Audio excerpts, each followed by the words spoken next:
Good afternoon, councillors, and welcome to the council meeting of Wednesday the 4th of May. I welcome you all along, staff, media, and all those at home who are listening in. I'll call for apologies, but I think we're all here, so there's no need for them. Extraordinary business, I know of none. Is there any extraordinary business? No declarations of interest on today's agenda, which is a reasonably light agenda today, so the meeting's not going to take that long, so there's not a lot to be on it, so no declarations of interest. We'll move on to the confirmation of the minutes, and they're on item number 4, page 3 of your agenda. Any alterations or additions on that page 3? Page 4, page 5, and page 6. Or additions. If someone would like to move that that was the true and accurate record of that meeting, we take them. I'll move. Councillor McMillan, Councillor Brown. Yep. All, put that motion. All in favour, please say aye. Carried. Thank you. Next item, reports. Item number 5 on page 7, trail funding, and we have Claire Harden here. So Claire, over to you. Anything further to add to the report we have got in front of us? Nothing further to add, no. Councillors, questions? And we're looking at the Trail Maintenance Fund allocation for 21-22. We have workshopped this and preliminary allocated those sums of money. If there's no questions, Councillor McCameron. Obviously, I'll move it if there's no questions. Moved Councillor Cameron, seconded Councillor Falloon. Open for debate. Councillor McMillan. Just a comment that to the staff, thank you for the workshop prior to this. I think it was really good to get our heads around how this was going to work, as it's a new fund. So thank you for that, and I think it's looks good. Yeah, it is, and it is a new fund, and it was money's left over from the trail funds from about 7, 8, might be 10 years ago now. So this is a way of using those funds and distributing them for the purpose that they were given. The full amount is around about $100,000-ish. So it'll take 10 years to diminish that fund if we keep going at the rate we're going, or so. So no further speakers for or against the motion. I'll put the motion. I'm in favour. All in favour, please say aye. Against, carried. Thank you.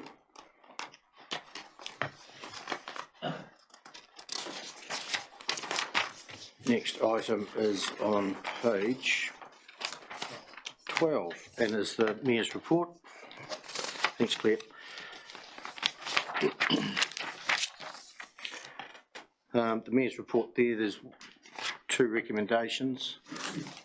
The first one is it's around the Coroner's report on that is coming out about the accident that was on Mitcham Road 3 years ago, where people tragically lost their lives. And what I'd like to do here is the recommendation is that the Coroner's report said to investigate the 79 intersections around the district. So here's just firming up on that recommendation that yes, we will look at those 79 intersections, and the findings of that on how we can improve safety on those intersections will be reported back to either council or the Road Safety Committee, one or the other, or both. So just giving staff direction on that. Councillor McMillan. Just got a question. Have we received that Coroner's report? Did that come through to us by email? I may have missed it. No, I don't think you have. The Chief Executive has it, and Mr. McCann has it. Yes, we have received it, but happy to forward it on to the councillors if you haven't seen it. Thank you. You wish to circulate? It's a public document, is it, Mr. McCann? I'll have to just check. They normally are. Could you just check? I will check first. If it is public, yep, whatever can be public, then yes, distribute what is of public knowledge. Yep. Right. Okay. Councillor Flynn.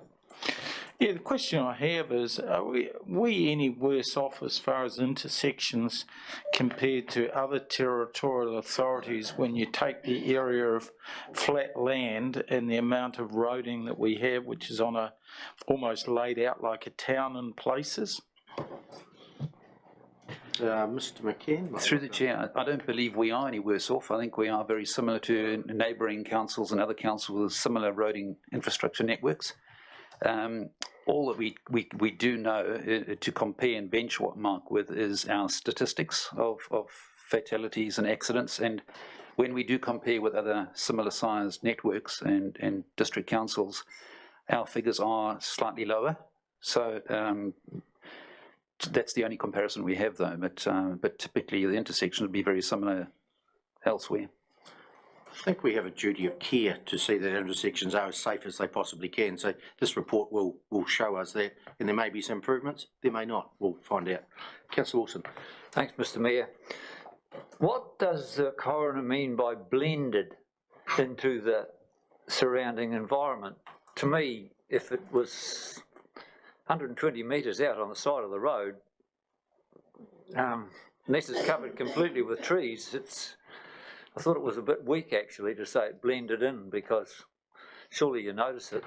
Yeah, that comment was made by the police investigating officer who referred to the background behind the sign, and in his opinion he felt the sign did blend into the background, which was quite bright, and that's what he's referring to. Of course, depending on the time of day and the light and the weather circumstances, it could affect the visibility of a sign, certainly at 120 metres distance. Through Mr. Mayor, I think that visual interference, if that's the right word, was some distance behind the sign. It wasn't an immediate background to the sign, but further down Hepburns Road, over the intersection and down the road, it was the background from a distance coming the other way that was that sort of reference to the how clear was the give way sign. Supplementary, the way I understood it, it was open spaces, and I thought it was an unfortunate thing to say when it's not as if it was covered with trees or anything. The way it was worded, it was our fault because it blended in, but what do? You can't fill in the horizon, can you? That's correct. That was discussed at the inquest, and it was clarified that it was beyond our control. It was just the circumstances of which would be applicable to a lot of other signs in our district. I think it's important to note that the council has no blame in this situation. The coroner's report says that. Councillor Lovett. I was just going to ask, did we not do some work or some investigations after a road safety meeting quite a wee while ago, looking at bumps at intersections and painting red on roads? Did we not start a bit of this work already in our program? We do have annual inspections of intersections, and when we have an incident like this, our officer certainly goes out and investigates, and if there's anything he detects or picks up from this particular accident report, he will then review the other similar intersections and take it into consideration. Since then, we have reviewed our signage, and we have put up stop signs and replaced them, replaced the giveaways with stop signs. So we'll just keep on doing that, but as we learn more and certainly the recommendations from this report, we'll take those on board when we do the rest of our inspections this year. Okay. Councillor McMillan. Thank you. So following on from Councillor Wilson's questions about the signage, and I know there's been new signage where they have the white background and then they'll have the stop sign or the give way sign on there, so there's already a bit of a background. Is that something that has proved effective? Have you seen those? I'm not familiar with a different sign. What I am aware of is that the signage is now, we've increased the size of the stop sign.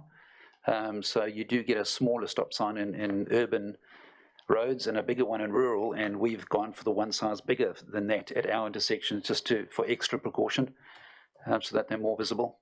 I'm not aware of the colouring, the change in the colour. Yeah, I've seen some where they've got a background, so they're on a white background, and it's more of a rectangular Stands out. shape, so they actually stand out. And I think it may have come up at one of our road safety meetings, but.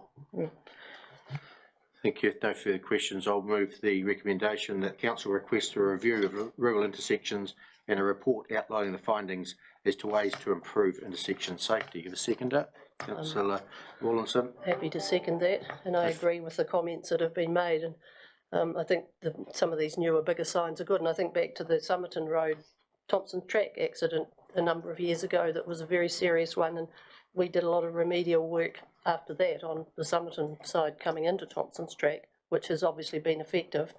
And I think our work program going forward to make some of our signs bigger and bolder would be well recommended. Yeah, and we have 79 of these intersections, and we've got 2. So yeah, We've got a lot it's of intersections. Slow progress, but you've got to start somewhere. Yep. Councillor Mackay. Mr Mayor, yes, I'm in favour of the recommendation as moved and seconded. I'm pleased that the council requests the review.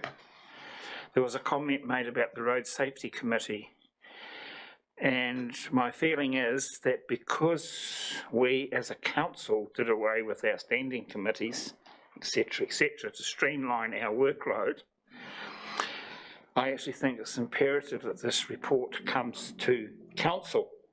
Now, on the way to council, it can go wherever it likes, Road Safety Committee or whatever, but it has to come to council. I was reading through some minutes of various other committees during last week, Mr Mayor and councillors, and I saw that a committee had requested a report to be done. So I searched quite a number of council minutes and found no report had ever been even talked about being requested, but had been reported to council that it had been requested. So in the light of us not having the standing committees any longer, I think it's important that an issue such as this, the council requests, and I'm pleased to see those words, and that's why I'll be voting in favour of it. And I think we should bear this more in mind, because the standing committees are gone, and it would streamline the situation, because council is the body now, not standing committees. Thank you. I'll put the motion. I'm in favour. All in favour, please say aye. Against, carried. And 6.1 Anzac Day, and as I think I saw some of you at Anzac ceremonies as well. They were held around the district. I attended 3.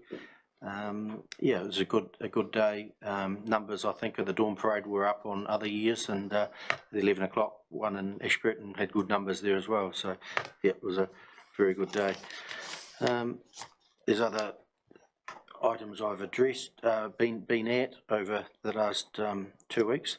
Councillor Wilson. Thanks, Mr Mayor. April the 29th at Lincoln University, a pre-urban conundrum. What's a pre-urban conundrum? It should be PRI, peri-urban. It was a workshop with Lincoln University staff and mayors looking at planning and how planning can work in the future on, it was a workshop on designing towns, how they could work without using good rural land, more denser, higher. Yeah, good workshop, good start. Where it goes, not too sure, but it gave us an understanding of the planners and the training of the planners when they are at Lincoln University as to how they think and what they do. Supplementary, did they emphasise this multi-storey, no car parking sort of stuff that they're talking about? They weren't emphasising anything. They were getting ideas from mayors around Canterbury, what we thought we should be doing, taking into account the national policy statements on urban development and the one of highly productive soils, and how they fit in and what our thoughts are, and should they be going up, should they be spreading out, or more denser. And when they put more, because there's more people coming, you are requiring more food. So if you put houses on the land, obviously how are you going to feed them? And it's a debate for the future. Yeah, worth discussion. Councillor Floon. So you've had the workshop. Is there going to be any reporting back with more research material and that sort of thing, which will come back to councils that took part? Good point. We'll see what does come out of afterwards. I know I picked up there was a professor or a doctor, scientist, who was working on getting on agriculture, getting more productivity out of less land. So I think that could fit in quite well with what we're doing here on our economic development. So I've got the name of the doctor, so we can get the two people together and see that they're all working along the same page. Because as we know, we've got more population, we need to produce more food off less. So something needs to change, and Lincoln University is looking at it. Yeah. If there's nothing further, I'll move that we receive the Mayor's report. I'll second. Councillor McMillan, second. All in favour, please say aye. Yep, carried. Thank you. And that takes us up to the end of the open part of the meeting. And short and sweet, which is fine, not a lot of business.